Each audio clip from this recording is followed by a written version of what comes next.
Malkajgiri 140 division లో వచ్చినటువంటి భగత్ సింగ్ నగర్ లో నూతనంగా 25 లక్షల రూపాయలతోటి సీసీ రోడ్డు పనులకు శంకుస్థాపన చేయడం జరిగినది.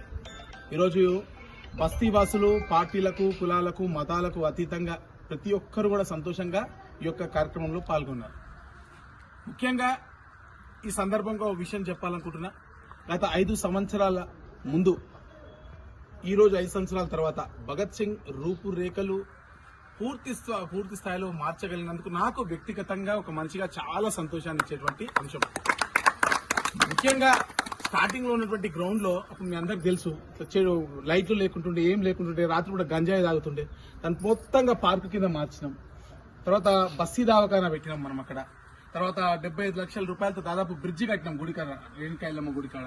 తర్వాత కింద సీసీ రోడ్లు వేసినాము, తర్వాత మీద సీసీ రోడ్లు వేసినాము, తర్వాత చాలా చోట్ల గల్లీలో కూడా సీసీ రోడ్లు వేసినాము, తర్వాత కమ్యూనిటీ హాల్ కట్టినాము, డ్రైనేజ్ పైప్ లైన్లు వేసినాము.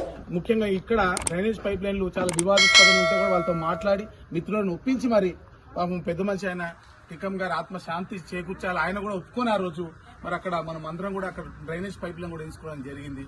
అట్లనే బోర్వెల్ రిపేర్ కానివ్వండి, లేకపోతే నాలా వాల్స్ కి సంబంధించిన వాల్ వేసినాం. ఇలా అనేక పనులు చేసినాం. ఇంకా కూడా మనం ప్రతిపాదనుకున్న గ్రౌండ్ లో మీద ఒక మహిళల కోసం ఒక భవన్ కట్టాలన్న ఆలోచన మనకి నెక్స్ట్.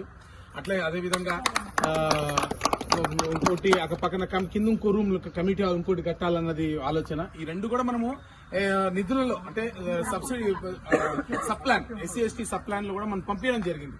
ఎందుకంటే స్పెషల్ గా ఈ బస్తీని ఎన్నిక చేసి ఎస్సీ ఎస్టీ సబ్ ప్లాన్ లో మనము ఆ మీద హాల్ కి ఆ రూమ్ కూడా మనం నిధులకు పంపించాం ఆల్రెడీ. ఒకవేళ దాంట్లో శాంక్షన్ అయితే దాంట్లో, లేకపోతే మళ్ళా వచ్చే అవకాశంలో మీరు అందరూ కూడా మళ్ళీ గెలిపిస్తే మళ్ళీ కూడా నెక్స్ట్ మిగతా పనులు కూడా పూర్తి చేస్తాం తప్పకుండా. మీరు చూస్తే మీకు అంతా కూడా నూతన పోల్స్ వేసినాం, మనం స్ట్రీట్ లైట్ పోల్స్ వేసినాం. ఇంకా లాస్ట్ వరకు కూడా లేపిస్తున్నాం స్ట్రీట్ లైట్స్ కానివ్వండి. ఈ ఫెన్సింగ్ ప్రాబ్లం వస్తే హెచ్ఎండిఎల్తో మాట్లాడి ఫెన్సింగ్ జరిపిస్తున్నాం మంచిగా నీట్ గా. మొత్తం ట్రాక్ అంతా కూడా నీట్ గా అయింది బేసికలీ. సో మాక్సిమం చేయగలిగినంత అంటే బెస్ట్, నాకు తెలిసి బెస్ట్ ఆఫ్ ద బెస్ట్ బస్తీల్లో మనం చేయగలిగిన. ఇది అయితే నేను అబద్ధం చెప్పట్లేదు, చాలా ప్యూరెస్ట్ ఆఫ్ ద ప్యూర్ నిజాయితీగా చెప్పిన. మీరందరూ కూడా సంతోషంగా ఉన్నారని ఆశిస్తూ మీ అందరూ కూడా బాగుండాలి, పిల్లలు కూడా బాగుండాలి, మంచి వాతావరణంలో పెరగాలని చెప్పి మనస్ఫూర్తిగా భగవంతుని ప్రార్థిస్తూ భారత్ మాతాకి జై.